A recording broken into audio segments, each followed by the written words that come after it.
This program is brought to you by Ignite TV. Now you're in command. Visit Rogers.com for more details.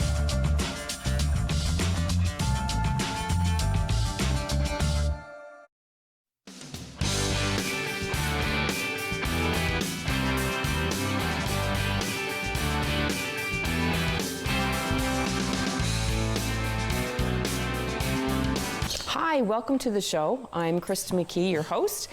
Have you ever wanted to stop in and visit some alpacas? Well, I certainly have wanted to do that. It's been on my bucket list. I've been amazed by these long-necked animals. So we have stopped in at Kickin Alpaca Farms here, just kind of east and south of Markdale on the West Back Line, and we're here with Carolyn at Kickin Alpaca Ranch. So thank you for letting us stop in. Thank you for coming.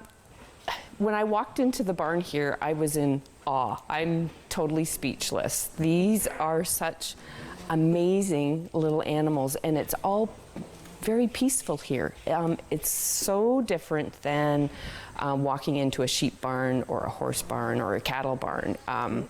It just seems peaceful, but all eyes are upon us here as well, so they're definitely keeping track of what we're doing. So explain the animal. I'm absolutely in awe of it because they just keep looking at us. No one is saying anything. The alpacas are very calm animals. They also know that this fence is protecting them.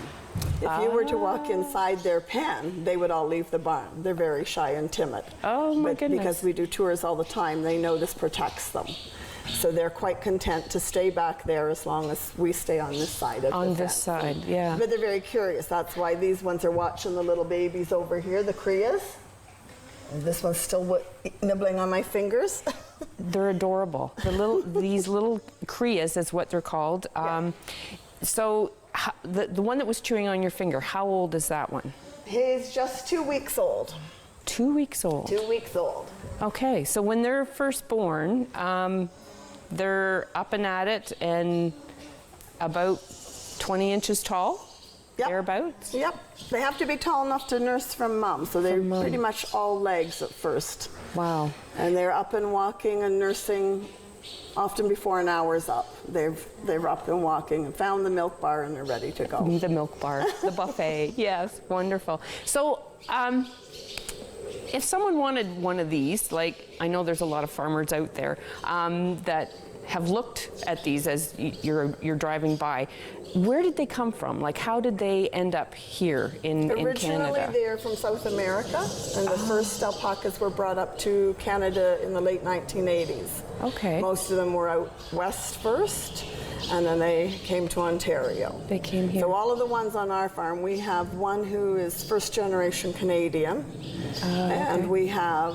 6 who were not born on our farm, and the rest have actually been born here. Wow. Now, they look a lot like llamas. They're cousins. They're cousins. So the camelid family has camels, llamas, and then the alpacas. Then the alpacas. Yeah. Okay. So were they bred for a certain job? The alpaca's been bred strictly for fiber. They were called fiber of the gods. Only the Incan royalty was allowed to wear alpaca clothing thousands of years ago. Really? The peasants could wear llama. So generally llama fiber isn't quite as nice as what the alpaca is. Okay. The llama's purpose is to guard and protect. And the focus for alpacas has strictly been making very fine fiber. Fine. So do people use these sometimes as guard animals? No, not alpacas. Not alpacas. Llamas are guard animals. Alpacas aren't aggressive enough to go after anything. The mums will try to protect their babies, but in the long run, it usually wouldn't end well for the alpacas. So. Oh, wow.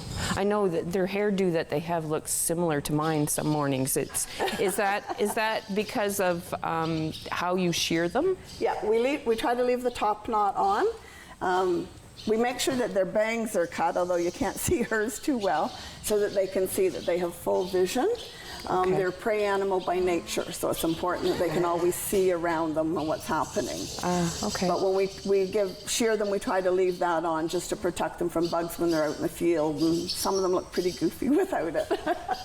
But it would help probably with the flies around their eyes. But we don't want it around their eyes. It has to be trim. She was sheared in May, and that's how fast hers grows. That her eyes are all, you can still see her eyes okay, but right. it's getting a bit long. She keeps checking me out. So what is their defense mechanism if just something goes really wrong here?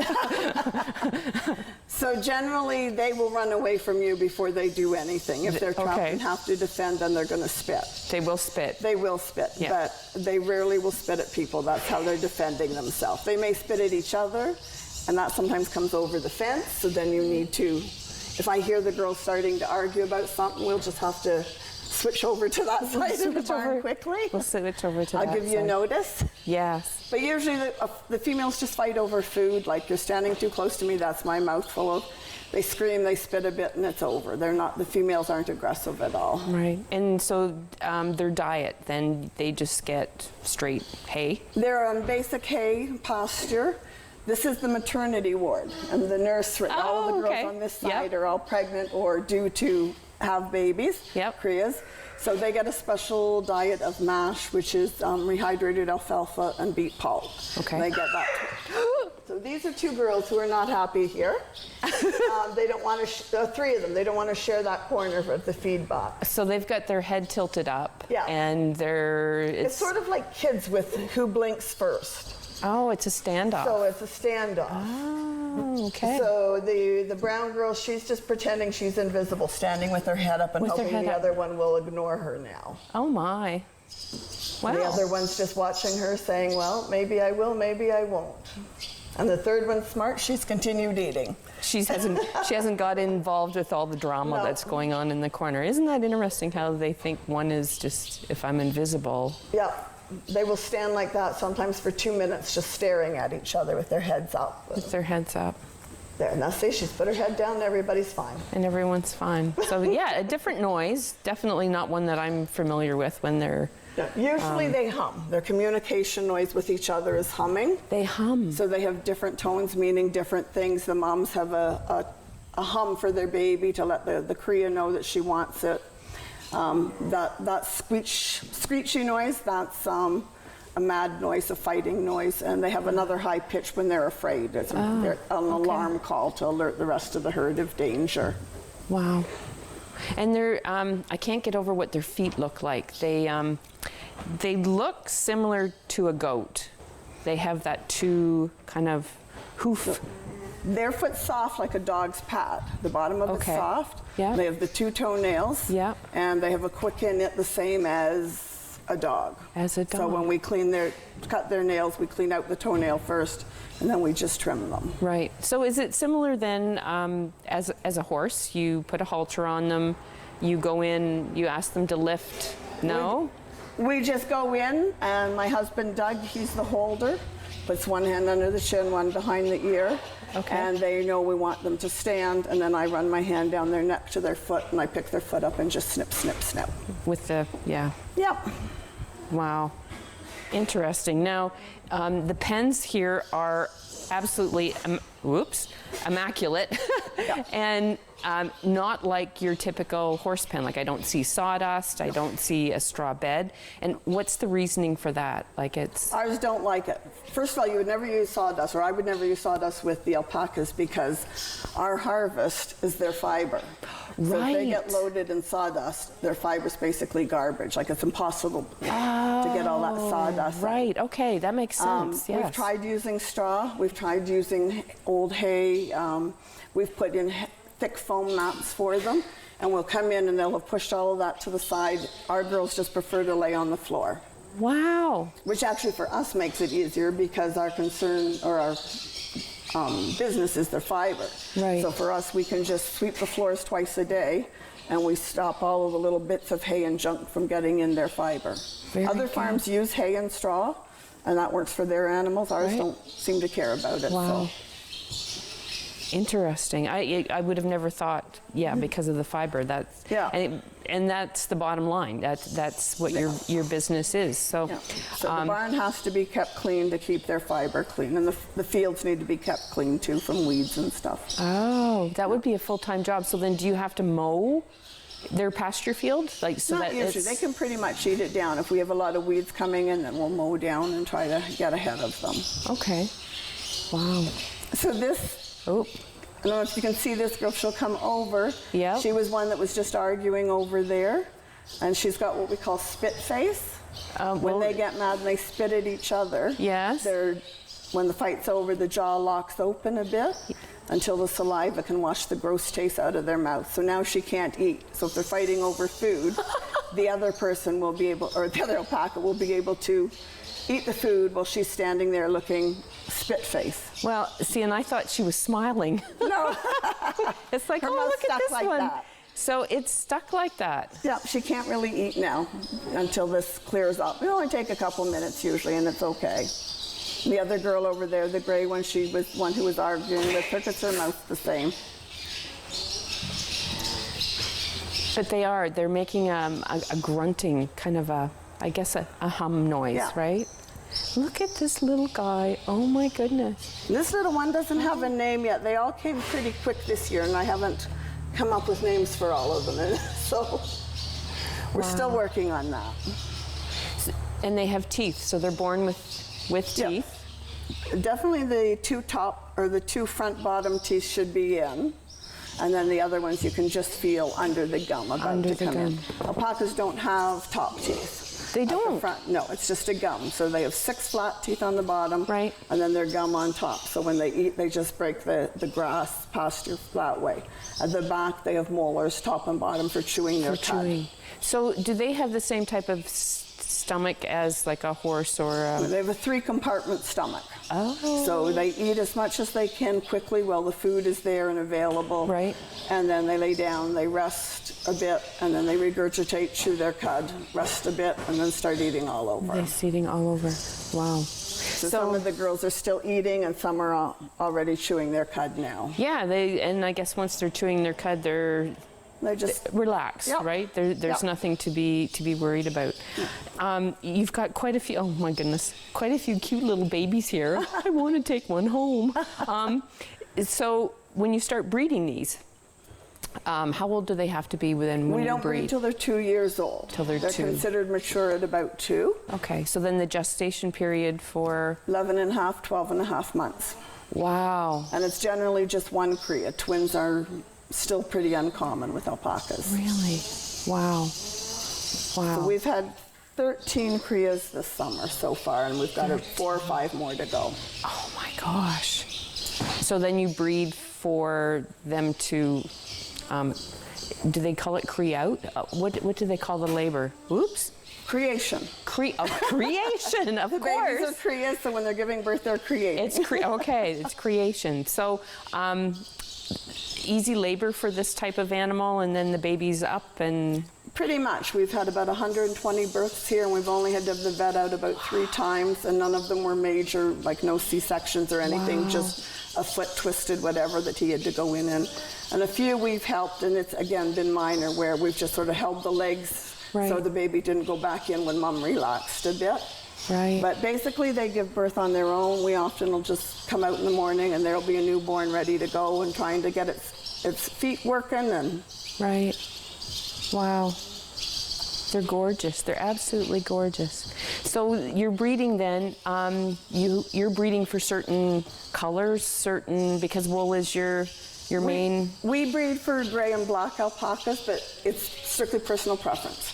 They're not more valuable. The first alpaca I saw was gray. We live in Grey Highlands, Grey County. We thought breeding for gray would be fun. Perfect. So if you look at this barn, all of these little ones, and anyone under the age of 5, their father is for sure gray. For gray. And the mother possibly. So all of these little black and brown ones here, Right. their dads are gray. Are so gray. it's very recessive. It's hard to get the gray going, but we're getting there. You're getting there. My So goodness. this little one that looks brown is actually gray. Is gray. But The- as he gets trimmed, then his hair will grow So gray. just the first half inch when they're born, or inch when they're born, Right. is tinged from the amniotic fluid and the sun, so it gives it like a brown halo. Right. So all of the little ones with the white faces are actually gray alpacas Okay. underneath all of that brown fuzz. Wow. So we are going to learn what Carolyn does with this fur. I'm excited to see the next portion. So if you are really interested in what you would like to wear, stay tuned. We'll be right back.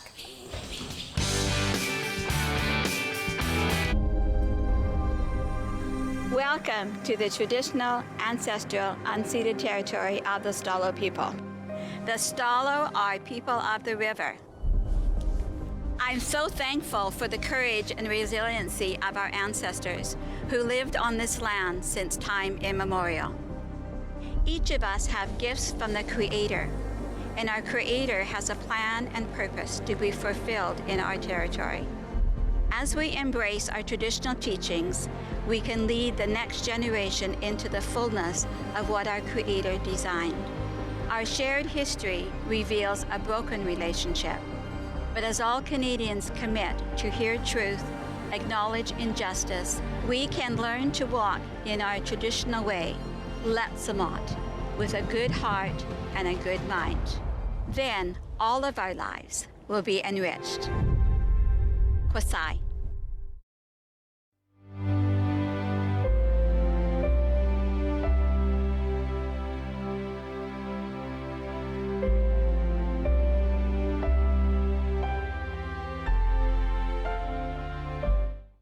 Every year, dozens of Canadians are killed or seriously injured because they take risks around railway tracks. Talk to your loved ones about rail safety. Visit stoptracktragedies.ca.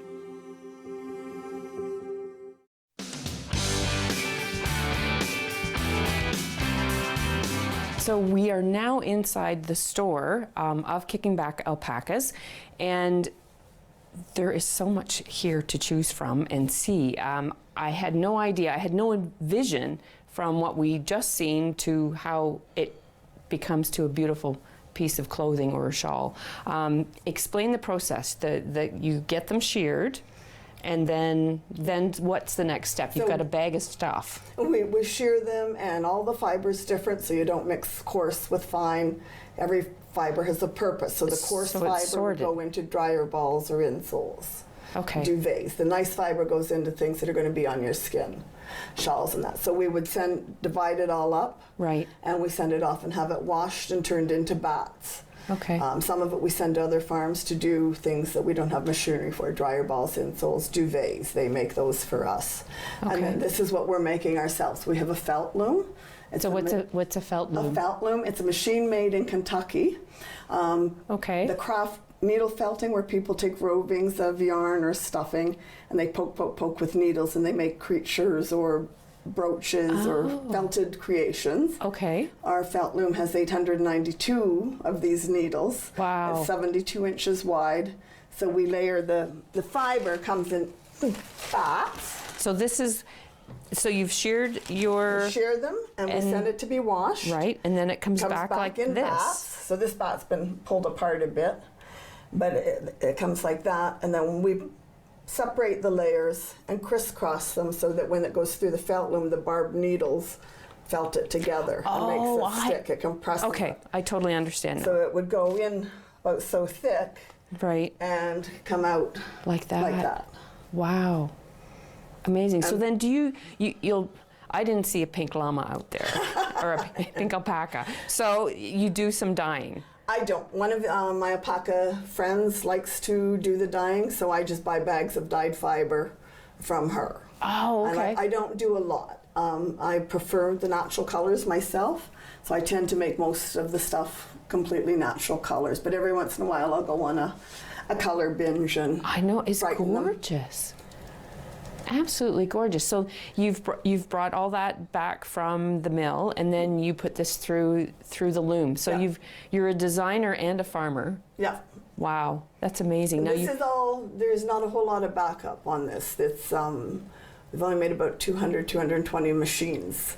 So it's not like when you're knitting. If you have a problem, you can Google and 10 million people tell you how to correct do it. Right. With this, if you have a problem, it's trial and error, pretty much learning how to. Figure it out. So it's been a challenge, and it's been fun. I'm hoping to learn how to do blankets this year, like throws for watching TV, reading, right? Slippers and purses. So. I noticed you've got like a mat here as well. Other things that are in the store are, I see hats. They would be perfect to wear. They would repel water. Yeah, it keeps the water off. Yeah. It takes a lot for alpaca to get wet. And even if it does get wet, it still keeps you dry. Right. Still insulates. It's that wool, wool, and you've got socks. Socks. You can wear the socks a week without washing them because they don't absorb the moisture and the odor, so you don't have to change them. And the insoles, they look absolutely fantastic. They are. They're great. They would be great. We have the 2 different sizes, so your shoes generally are a bit tighter than what boots would be. Right. So we have thinner ones The if you thinner want them ones. in your shoes, and then thicker ones for in your boots. In your winter boots or your rubber boots, because Yeah. everyone needs insoles in their rubber boots. And your Yes. farm rubber boots, they're wonderful. They would be, yeah. So you've turned things into yarn as well, or There aren't enough mills in Canada for us to have products turned into yarn quick enough. really? As a business, there aren't enough mills. Wow. So can somebody spin that for you? They can, but the number of alpacas we have too much. We have 400 pounds of fiber sometimes a year. A year. That's a lot of spinning. That's a lot of spinning. So So when we started, I learned how to spin. When we had 6 alpacas, I learned how to spin with the idea that I would spin and then knit and crochet. yeah. And then when you get up to 70 alpacas, you can't spin that fast.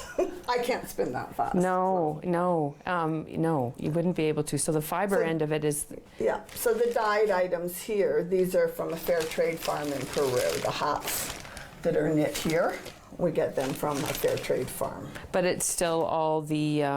It's all alpaca. It's all alpaca. It's all the fiber, which would be fabulous and warm. Yeah. Wow. Amazing. Yeah, I can't see you knitting a whole bunch of stuff when you're tending to 70 alpacas out in the barn and still trying to manage your store. You do tours. We do tours. We do tours 7 days a week, and they can go on to our websites, and there's a link right to book the tours. Everything's online, the calendar, what the tours involve, and they can book it right online. Amazing. Yeah, and especially if you want to come and see some new babies. Now's the best time. The The summer is Krias, the best time Krias. for Krias. Yeah. No, that's absolutely fantastic. Do you ever get a holiday? No, not anymore. This is your holiday. I take a few days off here and there, but Doug pretty much, he stays on the farm all the time. He does. So. Oh my gosh, yes. So if someone was going to run out and buy an alpaca, some rules to go by. Don't buy just one. Don't buy just one. 4 is perfect. 4 3 is is okay. 2 is stressful for them, so it's better to have 3 or 4, and it has to be the same sex. So Same you either buy sex. all males or all females. You don't buy them and mix them. And you don't want you don't want to fight out in the barn. No. No spitting. No spitting. So Carolyn has laid out here some fiber. Now, there's no lanolin. This is so much different than sheep, right? It doesn't have It doesn't have any lanolin. It's no just lanolin. It's just no different than a cat or a dog. It's basically. just fluff. So you've picked more so what's off the body. That's the better. Yeah. There's always wool? a use for it, but the better fiber is usually on the main part of the body, the blanket area. Okay. So you've this has come back clean. It's been washed and turned into a bat. Okay. And then I peel the bats apart. So you can see how the fiber's laid out. Yeah. It all goes in one direction. So I will take apart a sample and show you how we go to make a shawl, or this is actually, yeah, this is falling apart. Okay, that's okay. So we would lay it this way. It has to have a carrying mat to pull it in the first time. So right now all the fibers are going this way. Right.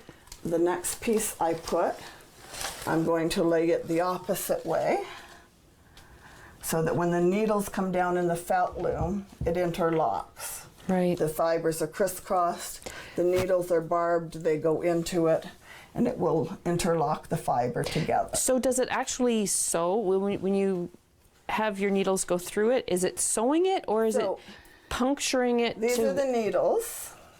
Very hard to see, but this is for doing it by hand. Oh, wow. So if you were doing it by hand and wanted to make something, you would take a roving and you would just keep poking it with the needles. Right. Until it starts to hold together. So that will start to hold together now. Okay, that makes more sense. Okay. Yep. So this machine has 892 of the very same needles. Wow. And they're all barbed. Like, you can't really see the barbs, but you can feel them. So that's what puts it all together, the up and down of the barbed needles. And because the fiber's crisscrossed, Right. that there. So there's 3 layers. Okay. Okay, so now we're going to run it through, and I'll just need to get over here a bit, sorry. I'll get out of your way. So the mat you're laying it on is the carrier, and it doesn't... And I just need it for the first 2 runs, because if you put this fluff in, it's apt to get caught on the rollers. Okay. It needs something to keep pulling it through. Right. Because this is so light, it doesn't have enough weight to Yeah, it would go just get through. all jammed up at the front, you Yeah. would think. Okay. So we just put it on. We just it goes in.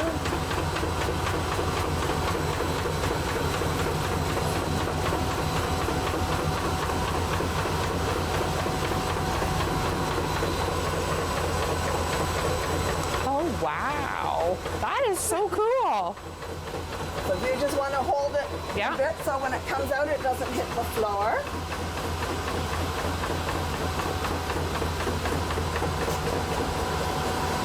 So you could do, you could do rugs, you could do You blankets, can do anything could do... as light as shawls and scarves. It depends how thick you want, how heavy a fiber you use. Right. So now what I do is, this is just quickly, but if I were making a shawl, it would be lighter fiber and it'd take a little more time. Wow. So you peel it off. Yes.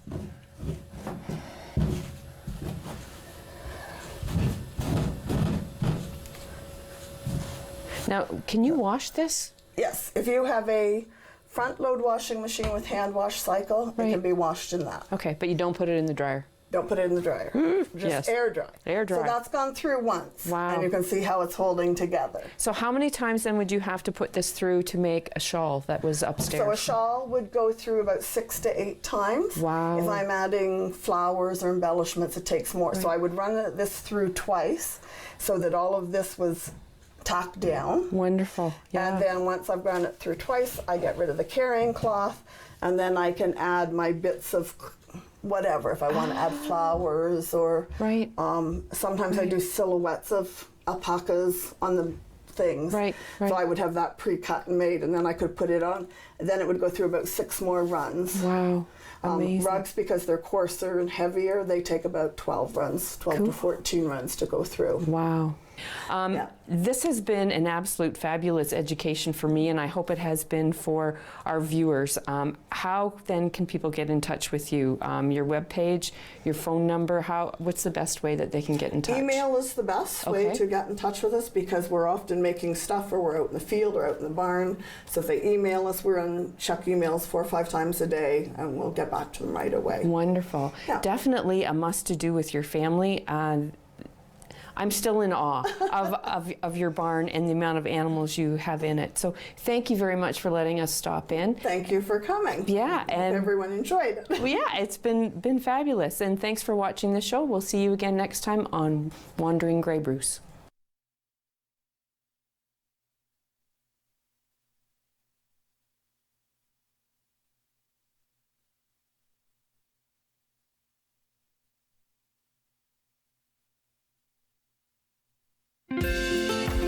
Call the Rogers TV viewer response line, email us, or connect with us on social media.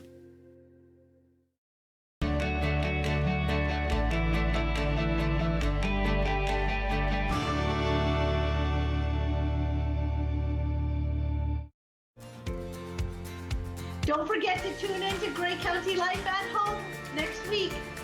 We're going to be talking about money management strategies for your teenagers. It was John's graduation. We were so proud. We all got together for a picnic. That's when we heard coming from the radio. So we stopped and we listened. It helped us get to safety.